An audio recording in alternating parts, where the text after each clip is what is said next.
আমার পঞ্চম শ্রেণীর প্রিয় ছাত্রছাত্রীরা, আজ থেকে আমি শুরু করতে চলেছি তোমাদের পঞ্চম শ্রেণীর আমার গণিতের দ্বিতীয় পর্বের পড়াশোনা। তা প্রথমেই যে পাতাটা আসছে তা হলো তোমাদের বইয়ের 108 পাতা। আজ আমরা 108 ও 109 পাতা পড়ব। তো এই দুটি পাতা থেকে কি শিখলাম তা একদম শেষে কিন্তু আমরা জিস্ট করব। তো প্রথমেই আসছি পাতাটাতে।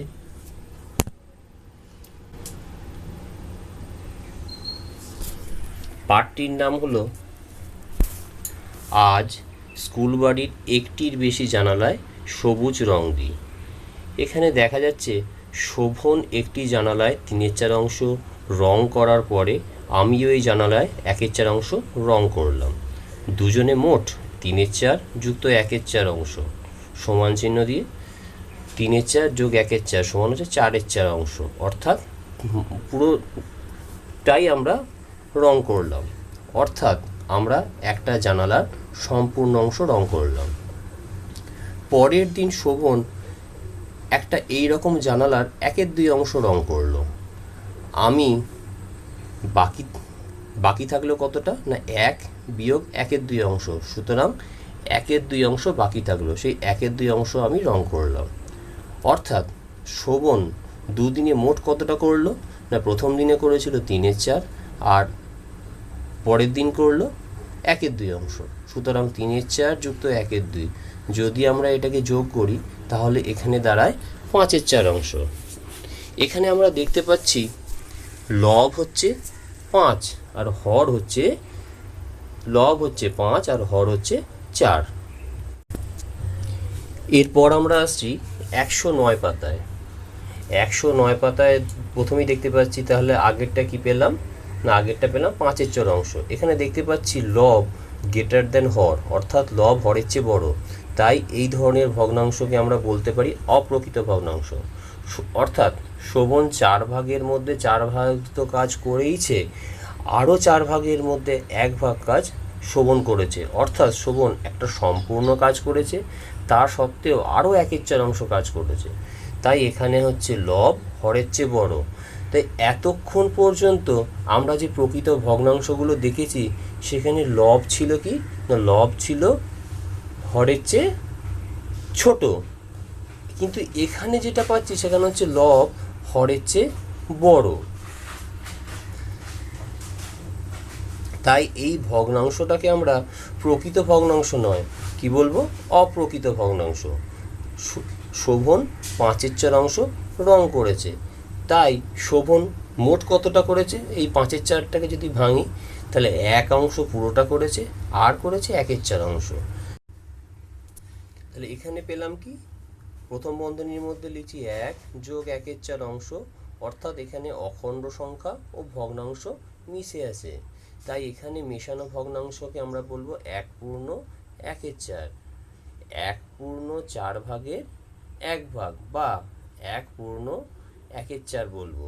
এবার আমরা আসছি 9/7। 9/7 সংখ্যাটা হচ্ছে একটি অপ্রকৃত ভগ্নাংশ। একে মেশানো ভগ্নাংশ বা মিশ্র ভগ্নাংশে যদি ভাঙার চেষ্টা করি তাহলে আমরা পাচ্ছি তলায় পেলাম অর্থাৎ হরে পেলাম 7 আর ওপরে পেলাম 7 যুক্ত 2, অর্থাৎ এর থেকে যদি আমরা আসি তাহলে হচ্ছে 1 পূর্ণ 2/7, অর্থাৎ 9-এর মধ্যে একটা 7 কিন্তু আছে, তাই এটা হবে 1 পূর্ণ 2/7। এবার এই আজকের পাঠ থেকে আমরা আরও বেশ কিছু জিনিস শিখলাম এবং আমাদের পুরনো পড়াও কিছু মনে করতে পারবো, যেমন ভগ্নাংশ কাকে বলে, লব কি, হর কি, প্রকৃত ভগ্নাংশ কি, অপ্রকৃত ভগ্নাংশ কি, মিশ্র ভগ্নাংশ কি। আচ্ছা, তো প্রথমেই আসি ভগ্নাংশ। তো আমরা এগুলো আস্তে আস্তে লিখছি, তোমরা পারলে এটা খাতায় লিখে নাও। ভগ্নাংশ বলতে কি বোঝো? ভগ্নাংশ হলো একটি সংখ্যা যা কোনো সম্পূর্ণ জিনিসের একটি অংশকে প্রকাশ করে। এটি মূলত দুটি সংখ্যা দিয়ে গঠিত, লব এবং হর।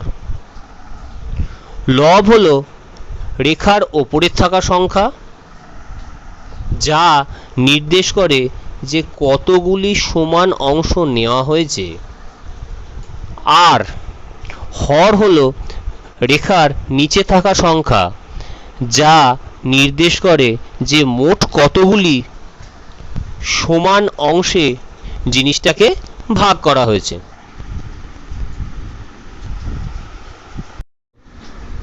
ভগ্নাংশের প্রকার: প্রকৃত ভগ্নাংশ, যেখানে লব হরের চেয়ে ছোট, যেমন 1/2, 2/3, 3/4 প্রভৃতি।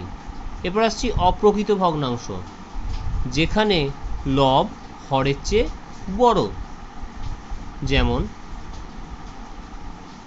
4/3, 8/5 ইত্যাদি। এরপর আসছে মিশ্র ভগ্নাংশ, যে ভগ্নাংশ পূর্ণ সংখ্যা এবং প্রকৃত ভগ্নাংশের সমন্বিত রূপ, যেমন 1 পূর্ণ 1/5, 2 পূর্ণ 2/3, 3 পূর্ণ 3/4 ইত্যাদি।